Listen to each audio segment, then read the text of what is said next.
Pandian store சீரியலோட predictions பார்க்கலாம். Police உள்ள வந்து தங்கமயில் கையிலையும் அவங்க அப்பா அம்மா கையிலையும் விளங்க மாட்டாங்க. தங்கமயிலு பாண்டியன் கிட்ட போய் கெஞ்சுறாங்க, மாமா மாமா ப்ளீஸ் மாமா என்ன மன்னிச்சு விட்டுடுங்க ப்ளீஸ் மாமா அப்படின்னு கேட்கும்போது, அடைச்ச என்னம்மா கடைசியா இருந்த ஒரு சந்தர்ப்பத்தையும் நீயாதான் உன் தலையில மண்ணை வாரி போடுற மாதிரி போட்டுக்கிட்டமா. நான் கடைசி கூட நானு ஏதோ பொம்பளை பிள்ளையோட வாழ்க்கை நாம ஒரு கணம் யோசிக்கணும்னு நினைச்சேன்.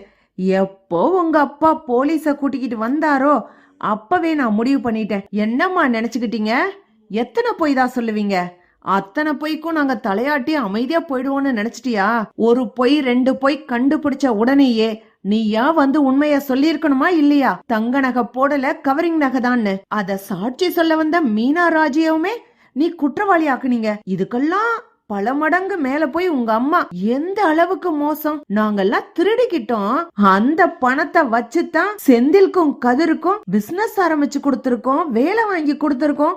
என்னென்ன பழி போடுறது? அம்மம்மா உங்களெல்லாம் நம்பி ஒரு வேளை கூட ஒரு நிமிஷம் கூட நிம்மதியா இருக்க முடியாதுமா. தயவு செய்து போயிடு.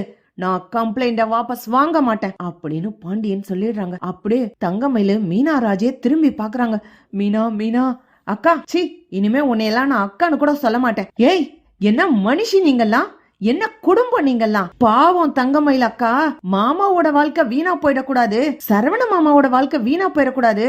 மாமாவும் அத்தையும் நகையெல்லாம் எப்பவுமே கேட்கல, அதுக்கு ஆசைப்படுறவங்க இல்ல. அதனால இது ஒரு பெரிய விஷயமாவே நினைக்க மாட்டாங்கன்னு சொல்லிதான் எங்களுக்கு உண்மை தெரிஞ்சப்ப கூட அந்த உண்மையை யாருக்கிட்ட சொல்லாம உங்களுக்காக பாதுகாத்தோம். ஆனா கடைசி நாங்க ரெண்டு பேரும் திருடிக்கிட்டோம் அப்படின்னு எங்க மேல பழி போட்டீங்க பாத்தீங்களா? அப்பதான் உடைஞ்சு போயிட்டோம். நல்ல வேலை அன்னைக்கு மட்டும் நீங்க பேசுனத நான் வீடியோ எடுக்காம இருந்திருந்தா இன்னைக்கு நாங்கள்ல குடும்பத்தோட ஜெயிலுக்கு போயிருக்கணும். மாமாவும் அத்தையும் என்ன பாவம் பண்ணாங்க? ஏன் தங்கமயிலக்கா உங்க அப்பா அம்மா போய் சொன்னாங்க, படிப்பு விஷயத்திலயும் வயசு விஷயத்திலயும் சொல்லி அம்புட்டு அழுதீங்க, நடிப்பு நடிச்சீங்க. இப்போ நீங்களும் சேர்ந்துக்கிட்டான நகையெல்லாம் எடுத்துக்கிட்டாங்கன்னு சொல்லி உங்க அப்பா அம்மா போலீஸ கூட்டிட்டு வரும்போது அமைதியா இருந்தீங்க. ஓ அதுக்காக தான் உங்க அம்மா என் புள்ள பாவம் அழுதுகிட்டு இருக்கு, இருங்க சம்மந்தி நான் என்னன்னு போய் கேட்டு வர்றேன் அப்படின்னு உங்களை தனியா கூட்டிட்டு போனாங்களா? அங்க போய் என்ன திட்டம் போட்டீங்க? நகைய பத்தி விசாரிச்சுட்டாங்களா இல்லையா? அப்படின்னா நம்ம அத ஒரு பிரச்சனையா கிளப்புவோம். 80 பவுன் நகைய பாண்டியன் ஸ்டோர் வீட்ல இருந்து வாங்கிக்கலாம், அத வச்சு மிச்ச வாழ்க்கைய நம்ம வாழ்ந்துடலாம். இனிமே எதுக்கு இந்த குடும்பத்துல சேர்ந்து வாழணும்னு நினைக்கணும் அப்படின்னு உங்க அம்மா திட்டம் போட்டாங்க இல்ல? அப்ப கூட நீங்க சொல்லலையா மீனா ராஜிக்கு இந்த விஷயம் தெரியும், அவங்க எல்லார்கிட்டயும் சொன்னா நம்ம மாட்டிக்கிருவோன்னு உங்களுக்கு தோணல? உங்க அம்மா தான் தைரியம் சொல்லிட்டாங்கல்ல. என்ன பெருசா இந்த மீனாவும் ராஜியும் பொறாமையில இப்படி போய் பேசுறாளுங்க. இந்த ரெண்டு பேரோட புருஷன்களுக்கு தானே இந்த பணம் போயிருக்கு. தங்கமயிலோட தங்க நகையெல்லாம் எடுத்து 80 பவுனை வித்துட்டு செந்திலுக்கு 10 லட்சம் கதிருக்கு 10 லட்சம்னு உங்க மாமனார் கொடுத்துட்டாருன்னு சொல்லி அப்பட்டமா இப்படி போய் பேச எப்படிக்கா மனசு வந்துச்சு? உங்களை உண்மையா நினைச்சுதானக்கா பழகணும். உங்க அம்மா தான் இந்த அளவுக்கு திட்டம் போடுறாங்கன்னா உங்ககிட்ட ஐடியா சொல்லி கேட்டுட்டு தானே போடுறாங்க. அப்ப இது மாதிரி செய்யக்கூடாது, நம்ம கண்டிப்பா மாட்டிக்கிருவோம்னு ஏன்கா உங்களுக்கு தோணல? அன்னைக்கு மாடியில எங்க கிட்ட அவ்வளவு பவ்யமா கெஞ்சினீங்க. நான் ஒருத்தி, நாங்க ரெண்டு பேரும் செல்ஃபி எடுத்துட்டு சும்மா ஜாலியா பேசிட்டு வீடியோ எடுத்துட்டு இருந்தோம். ஏதோ சத்தம் கேக்குதேன்னு அப்படியே போனை ஆஃப் பண்ணாம வந்தேன். நீங்க எல்லாரும் பேசுனத அப்படியே வீடியோவா ரெக்கார்ட் ஆயிருந்துச்சு. நானு நேத்து தான் செக் பண்ணும்போது அதுவும் வந்தது. ராஜி வந்து நடந்த விஷயத்த சொல்லும் போது, ஆமா ராஜி என் போன்ல கூட அந்த ரெக்கார்டு இருக்கு அப்படின்னு ராஜி கிட்டையும் சொன்னேன். இந்த ரெக்கார்டு மட்டும் இல்லனா போலீஸ் இன்னைக்கு மாமாவ அத்தைய சரவணன் மாமாவ ஏன் செந்தில் கதிர எல்லாரையும் அரெஸ்ட் பண்ணி லாக்அப்ல வச்சிருப்பாங்க. இந்த குடும்பத்துல இருக்க அத்தனை பேரும் ஜெயில போய் கிடக்குறதா உங்களுக்கு சந்தோஷமாக்கா?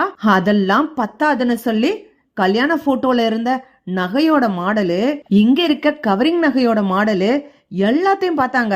நல்ல வேலை போலீஸ் கேட்டாங்க நகையெல்லாம் எப்ப வாங்குனீங்கன்னு. அதுக்கு உங்க அம்மாவுக்கு போய் தயார் பண்ணி வைக்கல போல. எப்பயோ வாங்கி வச்சுட்டேன், பில்லெல்லாம் தொலைஞ்சு போச்சுன்னு சொல்றதுக்கு சர்டிபிகேட் தொலைஞ்சா மாதிரி நகையெல்லாம் கல்யாணத்துக்கு முன்னாடி தான் வாங்கணும்னு போலீஸ் பில்லு கேட்டாங்க. எந்த கடையில வாங்குனீங்கன்னு. கல்யாணம் முடிஞ்சு இப்ப 2 வருஷம் தானே ஆகுது, பில்லு இல்லாட்டி கூட பரவாயில்ல, வீடியோ ரெக்கார்டிங் இருக்கும்ல, வாமா அந்த கடையிலே போய் விசாரிப்போன்னு போலீஸ் கூப்பிட்ட உடனே உங்க அம்மா தத்து பித்துன்னு உளறி மாட்டிக்குச்சு. இல்லைனா நாங்க இதை நிரூபிக்க ஆதாரமே இல்லாமல்ல அலைஞ்சிருக்கணும். அடச்ச, உங்களெல்லாம் நான் என்னமோன்னு நினைச்சேன்க்கா. நீங்க இந்த அளவுக்கு கேவலமா இருப்பீங்கன்னு நான் நினைக்கவே இல்ல. இனிமே உங்களை அக்கான்னு கூப்பிட எனக்கு மனசு வராது. சரவண மாமா வேணும்னா நீங்க செஞ்ச தப்பெல்லாம் மன்னிச்சு உங்களை ஏத்துக்கிட்டு வேணா வாழலாம். ஆனா சத்தியமா சொல்றேன், நானோ ராஜியோ உங்களை அக்கான்னு ஒரு கணம் கூட நினைக்க மாட்டோம். நீங்க இருக்கிற இடத்துல கூட நாங்க இருக்க மாட்டோம். சோத்துல விஷத்தை வச்சு எல்லாரையும் கொன்னுபிட்டு நீங்க மட்டும் வாழணும்னு உங்க அம்மா சொல்லி கொடுத்தாலும் கொடுப்பாங்க அப்படின்னு மீனாவும் ராஜியும் கோவத்தோட பேசுறாங்க. அப்படி சொல்றீ மீனா? நீ சொல்றது 100க்கு 100 உண்மைதான். இந்த கும்பல் நாம எல்லாருக்கும் சோத்துல விஷம் வச்சாலும் வைக்கும். அப்பப்பா எம்புட்டு போய் எம்புட்டு பித்தலாட்டம். கடைசி என் புருஷன் இவன் விட்டு நகையெல்லாம் எடுத்து வித்துட்டாருன்னு பழி போடுற அளவுக்கு வந்துட்டாங்க. ஏய், உன் தங்க நகைய எப்படி இருக்குன்னு அது பார்த்தமாடி? பேங்க்ல கொண்டு போய் வைக்கும் போது நீ தானடி கூடவே வந்த. பேங்க் லாக்கர்ல வச்சுட்டு திரும்ப எடுக்கும் போதும் நீயே கூட வந்த. நகை பொட்டிய படக்குன்னு வாங்கிட்டு உள்ள போவ. அப்ப எல்லாம் எனக்கு உன்னை பத்தி ஒரு சந்தேகம் கூட வரலடி. நாங்க அந்த மாதிரி தப்பு பண்ணியிருந்தா தான் உன் மேல சந்தேகம் வரும். நாங்கெல்லாம் நேர்மையா இருந்தோம். எங்களை மாதிரிதான் நீங்களும் நேர்மையா இருப்பீங்கன்னு நினைச்சு உன்னை நம்புனேன். உங்க குடும்பத்தை நம்புனேன். இந்தா உங்க அப்பாவை கடை வேலைக்கு வர சொல்லி சொன்னாரு. அந்த கடையில என்னென்ன தில்லுமுள்ளு பண்ணி வச்சிருக்கீங்களோ தெரியலையே. இன்னும் அங்க போய் பார்த்தாதான் தெரியும் அப்படின்னு கோமதி பதறி தலையில அடிச்சுக்கிற போது, மா இப்ப கேட்ட பாருமா, இந்த கேள்வியத்தாமா நான் ரொம்ப நாளா சொல்லணும்னு நினைச்சுக்கிட்டு இருக்கேன். எத்தனையோ தடவை சொல்லிட்டேன் உங்க அப்பாவை கடைக்கு வேலைக்கு வர வைக்காதேன்னு. கடையில கல்லால உட்காந்துட்டு பணத்தை திருடுறது, கடையில இருக்க பொருள் எல்லாம் மூட்டை கட்டி வீட்டுக்கு எடுத்துட்டு போறது, இருக்கிற மிச்சம் மீதி பொருட்கள் எல்லாம் உட்காந்து கொறிச்சு தின்னே காலி பண்றான். இவன்லாம் ஒரு மனுஷனா? தின்னி பைய, சோம்பேறி பைய. எவனோ உழைச்சு போடுவான், உட்காந்து திங்கலான்னு நினைச்சுக்கிட்டு அலையிறான். இதுல பழனி மாமா வேலை செய்யலன்னு சொல்லி அவரை பத்தி தப்பா அப்பா கிட்ட போட்டு கொடுக்கறது. இந்த ஆளு திருடின பணத்துக்கெல்லாம் பழனி மாமாவை திருடன்னு சொல்லி அப்பா வேற கணக்கு கேட்டு அவர் மேல பழி போட்டு பேசினாங்க. பழனி மாமா எவ்வளவு மனசு வருத்தப்பட்டாரு. அப்பவும் நான் திட்டினேன், தங்கமயிலும் உங்க அப்பாவை கடைக்கு வர வேண்டான்னு சொல்லி. நல்ல வேலைம்மா, அந்த ஆளு கடைக்கு வர கண்டுதான் இவளை பத்திய உண்மைகள் எல்லாமே ஒண்ணு ஒன்னா வெளியில வந்துச்சு. இந்த ஆள் மட்டும் கடைக்கு வராம இருந்திருந்தான்னு வைங்க, இந்த ஆளை பத்திய விஷயமும் தெரிஞ்சிருக்காது, இந்த குடும்பத்தோட லட்சணம் என்னன்னு தெரிஞ்சிருக்காது. அதுக்கடுத்து இவளோட பித்தலாட்டம் என்னன்னு கண்டுபிடிச்சிருக்க முடியாதுமா. இந்த மாதிரி ஒரு அப்பனுக்கு மகளா இருக்கவ இந்த அளவுக்கு கேவலமா தான் இருப்பான்னு அன்னைக்கே முடிவு பண்ணிட்டேன். எல்லா விஷயத்திலயும் மாட்டிக்கிட்டோன்னு இப்போ கால்ல விழுந்து கெஞ்சுறாங்க, என் மகளை இந்த வீட்டுல வாழ வைங்கன்னு. அப்பா அதான் சரியான முடிவெடுத்தாரு. இனிமே ஒரு நிமிஷம் கூட இதுங்க இங்க இருக்க கூடாது அப்படின்னு. அந்த ஆள் கூட்டிட்டு வந்த போலீஸ் அந்த குடும்பத்தையே அரெஸ்ட் பண்ணி கூட்டிகிட்டு போகும்போது கண் கொள்ளா காட்சியா இருக்குதுமா.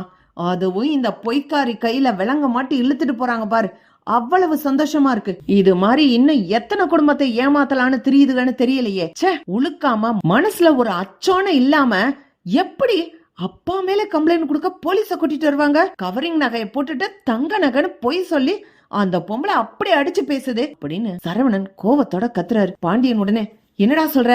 கடையில இருந்து பணத்தை திருடினானா? ஐயா, நான் இவன் மேல மறுபடியும் ஒரு கம்ப்ளைண்ட் கொடுக்கறேன். என் கடையில இருக்க பணத்தை பூரா இவன் திருடி இருக்கான். என் குடும்பத்துல பொய் சொல்லி கஷ்டப்படுத்தினது மட்டும் இல்லாம என் கடைக்கு வேலைக்குன்னு வந்து கடையில இருக்க பணத்தை ஃபுல்லா திருடி இருக்கான் அப்படின்னு பாண்டியன் தங்கமேல அப்பா மேல மறுபடியும் ஒரு கம்ப்ளைண்ட் கொடுக்கறாரு. அது என்னன்னு விசாரிச்சு சொல்லுங்க சார் அப்படின்னு. நீங்க கவலையப்படாதீங்க, ஸ்டேஷன்ல வச்சு அடிக்கிற அடியில உண்மையெல்லாம் தானா வாயில கக்குவேன், நீங்க கவலைப்படாதீங்க சார் அப்படின்னு இன்ஸ்பெக்டர் சார் சொல்லிட்டு போறாங்க. இப்படி போனா நல்லா இருக்கும். பார்க்கலாம் ஃப்ரெண்ட்ஸ். லைக் பண்ணுங்க, ஷேர் பண்ணுங்க, கமெண்ட் பண்ணுங்க. Thank you friends.